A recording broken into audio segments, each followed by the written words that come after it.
since humans are unwilling to choose God, unable to respond to God because we're spiritually dead, our only hope in salvation is if God chooses us. Our only remedy is if God takes the initiative. Our only prospect for the future is if God somehow intervenes and shows us mercy. And God's part in choosing us to salvation is what the Bible means when it uses words like election and predestination. So, sometimes Christians will ask a question this way of one another. Do you believe in predestination or do you believe in free will? And the reality is that all Christians, if their theology is good, believes in both. So all Christians believe in election and predestination. The question now is, what do we actually mean by that? So there are tend to be two prominent answers within Christian theology, within evangelical churches today.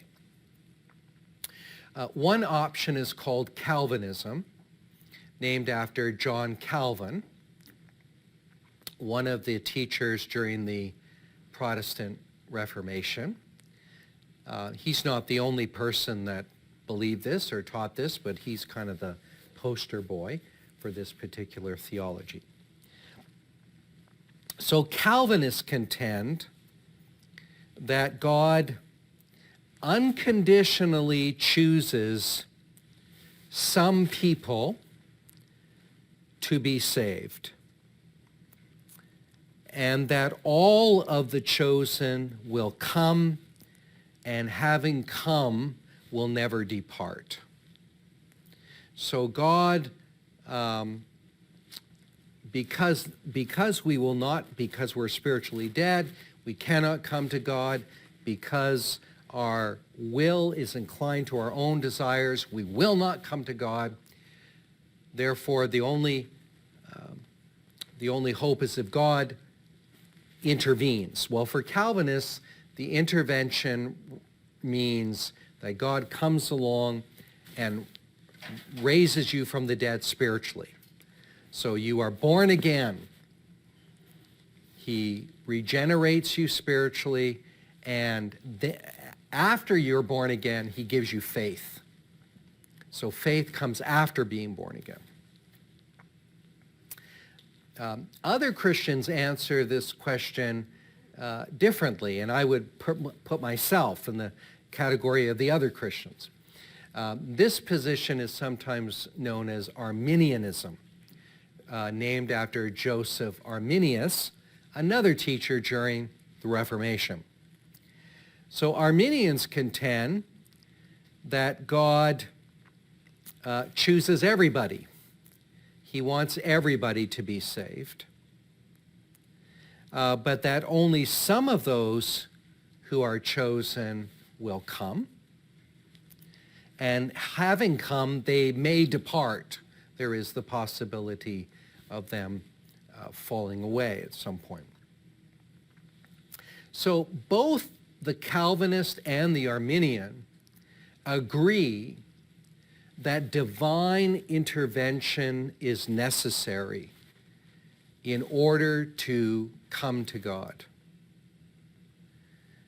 Where they disagree is whether God intervenes in everybody's life, or does God only intervene in some? So the Calvinists would say God only intervenes in some whom he has chosen. The Arminian says, no, the Holy Spirit is at work intervening in everybody's life. The Calvinist affirms that God's intervention guarantees salvation, whereas the Arminian argues that divine intervention only makes salvation possible. If I could use an illustration from, there's a hike here in the Vancouver area, maybe some of you have done it, called the Grouse Grind. Anybody here done that? Nobody? Oh, yeah, a couple. So I've never done it. Apparently it's horrendous. So you basically walk up 1,000,000 stairs to the top of this peak or something.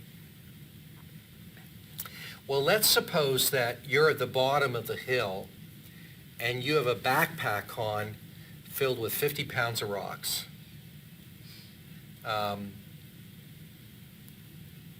so you can't do it. You can't do it.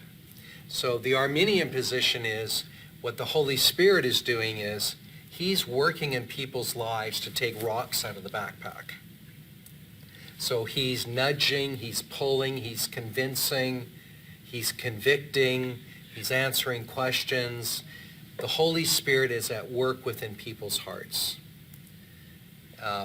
And ultimately to remove the backpack, to remove the obstacle, which then makes it possible to come to God. So whereas divine intervention, according to Calvinism, guarantees salvation because the intervention is, in fact, the new birth, regeneration, the Arminian argues that the level of intervention is less than that. It's conviction, it's drawing, and so forth.